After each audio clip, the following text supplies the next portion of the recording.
ये मेरी समझ में नहीं आता कि ऑपोजिशन चाहता क्या है। आप जब बार बार शिकायत करते हैं, क्या ये बात सही नहीं है कि लोकसभा चुनाव के बाद आप ही लोग गए थे चुनाव आयोग के पास शिकायत करने?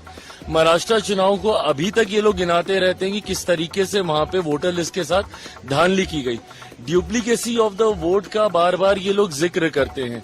तो जब आपकी ये शिकायत रही है और उस शिकायत को मानते हुए चुनाव आयोग ने इस प्रक्रिया का इस्तेमाल किया है जहां पे एक इंटेंसिव रिव्यू किया जा रहा है, जिसके माध्यम से इस बात को सुनिश्चित किया जाए कि जो वोटर है, जो अधिकृत व्यक्ति है, सिर्फ वही मतदान का इस्तेमाल करे, ना कि कोई घुसपैठिया या कोई दूसरा व्यक्ति आके। और कई बार ये भी देखा गया कि वोटर लिस्ट में धांधली इस तरीके से भी होती है कि जो व्यक्ति मर गया होता है उसके नाम पे वोट चल रहा होता है। तो इन सारी चीजों को रेक्टिफाई करने के लिए ये रिव्यू जरूरी है। और ऐसा तो नहीं है कि पहली बार ये किया जा रहा है, आजादी के बाद 4 बार ये हो चुका है। और जब इससे पहले भी हुआ था, उस प्रक्रिया में और आज की प्रक्रिया में क्या नई चीज जुड़ी है, ये विपक्ष बता दे।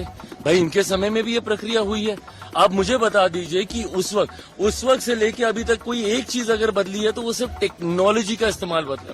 पहले फिजिकली जाके हर डॉक्यूमेंटेशन आपको देना पड़ता था, अब आप ऑनलाइन के माध्यम से भी आप अपने डॉक्यूमेंटेशन आप सबमिट कर सकते हैं। उसके बाद भी अगर आपको कहीं पे लगता है कि भैया कुछ गलत हुआ है, तो आप 3 बार आप अपील आप उसमें दाखिल कर सकते हैं। बट उसके बावजूद इसको लेकर एक ये माहौल तैयार करना, हकीकत ये है विपक्ष जानता है कि भैया चुनाव वो बिहार में जीतेंगे है नहीं, बंगाल में भी इन लोग के हालात ठीक नहीं है। तो पहले ईवीएम पे ठीकरा फोड़ा जाता था, अब वोटर लिस्ट को एक बहाना बनाया जा रहा है।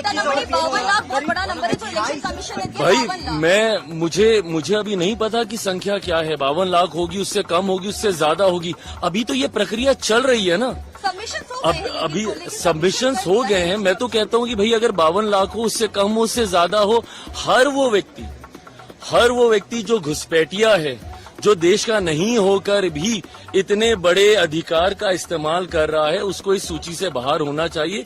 जो सही व्यक्ति है वो छूटना नहीं चाहिए और जो गलत है वो जुड़ना नहीं। आप देख रहे हैं इम्पैक्ट भारत।